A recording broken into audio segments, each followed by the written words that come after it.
sort of figure out the timing it takes to get, for the packets to get from you to the server to the client and the client to send one out, so that you can do your IP-ID probes properly.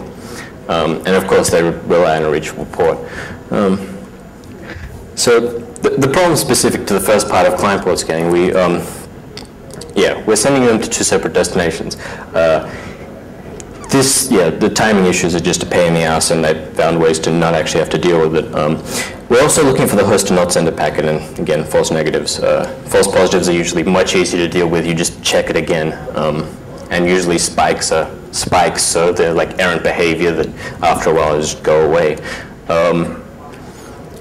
The best solution I found is to just choose better packets. Don't rely on these tricky reflection things. On Windows, if you have Windows Firewall enabled, Windows will first check whether the IP port combination is valid. If it is, it'll let it through to sort of like the native TCP stack. If it's not, it'll just drop it.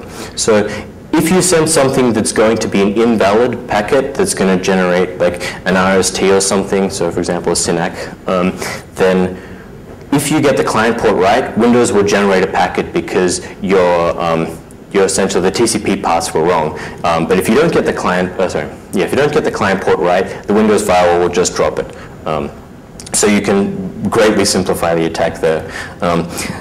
Sadly, this doesn't mean all that much since the actual port space is so small on Windows in particular that doing a really naive implementation and just going like sleep for a second after like you do each check doesn't make it all that slow, like it still runs in 10 minutes. But these solutions, this kind of sort of leads into the solutions that we'll need to other problems.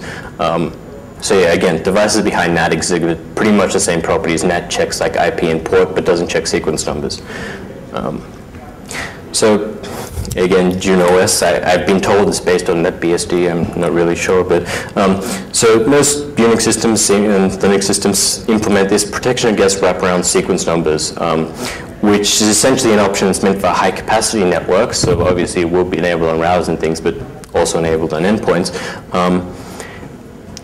The idea is that if you're sending so much data that your sequence numbers wrap around quickly, you need some way to distinguish whether old errant packets should be discarded or not. They do this by having this TCP timestamp option, which they check. For us, this means that if we send like an ACK packet with the TCP timestamp option, this pause check is done before the sequence. It's done before the sequence and acknowledgement number check, but after the port number check. So we send a packet to, in this case, this would be the server, but we send a packet to the vulnerable host with the ports we're guessing and the IPs, and the TCP timestamp option with the timestamp set to 0. If the ports we guessed are incorrect, we get a packet back. If we guess them correct, the host will just drop this packet because of the TCP timestamp option and pause. Again, this lets us work without the nasty reflection issues, but it doesn't get rid of the fact that we're sort of doing negative scanning again. So the solution that I'm going to continue pursuing here is just try to find better packets. TCP implementations are really quite complex things. They have support for heaps of different options. They interact with many different protocols. They have fast paths for special cases. There's going to be lots of different ways that we can actually perform these kind of checks. So essentially, it's just looking for different error conditions in different places and trying to make them essentially leak the information you want. Again, don't scan entire ranges when you're actually implementing this. Like previously, you had these 3,750 ports. It's much smaller than the whole 64K port range. And also note that Windows Arcade supports sequentially.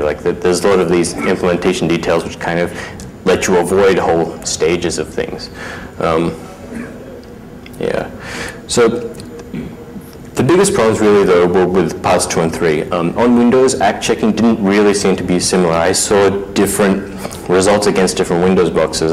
Against my box, I saw that if I got the ACK exactly as what it was meant to be, I saw this circular sort of ACK checking condition. But if I didn't, the ACK checking just wasn't done at all. Scanning against like other Windows Windows computers on my network, I didn't see the circular ACK checking at all. So this seems really kind of just dodgy and unreliable. I'm not sure why my computer is different. It might be that it was scanning from within VMware, or it might be a specific fast path. I'm not quite sure. But essentially, over the network, this circular ACK checking doesn't exist. On one hand, this makes it easier. We don't need to send 2 ACK packets for every sequence number we're testing. So if we're only looking to inject data to sort of the vulnerable machine with sequential IP IDs, this means we send twice, like half the packets that we would have to if the ACK checking was circular. However, if we want to send data from sort of the vulnerable host to the other part of the connection, this presents a serious problem because we have no way of determining what the sequence number to that other host is. I currently have no solution to that. I'm still just looking for better packets to sort of send to these hosts to provoke different responses. But a huge problem we have here, again, is that we have to deal with traffic hosts, like, as I mentioned before, hard and static. The IP ID only tells us how many packets were sent. These packets may not in any way be related to our attack. No host is ever really completely idle. I sort of did this against idle hosts, and I saw they were still sending like 20, 30 packets a second, and even when they were idle, not really doing all that much. This really means we have to sort of have some kind of more sophisticated algorithms, just sort of like check, okay, how many IP ID packets were there. The easiest way to really get around this is like unreliable protocols, just send more packets. So send like 100 packets per port probe. If we see the 100 packets happen, if we see more than 100, we know that it was depending on which packets we're sending invalid or not valid. If we see somewhere like in the 50s, then we know that was probably just like a small traffic spike. If we're dealing with these sort of reflected packets, which might end up being the case if I find nothing to sort of directly determine the sequence numbers to the non-vulnerable host, we may try to do something like send a huge amount of probes for different ports, and then check them on either side, and we just know if there was something valid in that range or not. Again, yeah, that's only really useful if we have sort of reflection issues. We also need to choose how many packets do we send if we do this duplication, because no matter what, this is necessary, but how many we send largely depends on how variable the various connections are, like how big traffic spikes we're going to see. The good thing about when I was sort of looking about how much traffic was sent was with real spikes in traffic, these are usually like from a sort of idle host, like when someone was web browsing to when they like requested a page, you saw like, I don't know, hundreds of % jumps in like the amount of packets you saw in a given period. So these were usually fairly easy to detect, but on hosts that would be, say, like downloading a movie or something, these spikes would obviously be much less notable. Yeah. So another approach we could sort of take with this that has been done in other network tools like the Port Bunny port scanner, if anyone's heard of it. They sort of put these trigger packets within what they're doing. So they were port scanning, but we could essentially do the same thing. If we spam out IP ID probes in between, like when we're actually sending the packets that we expect different responses for, we could sort of get more granular results if we're sending to the same host, because usually they won't be reordered too much.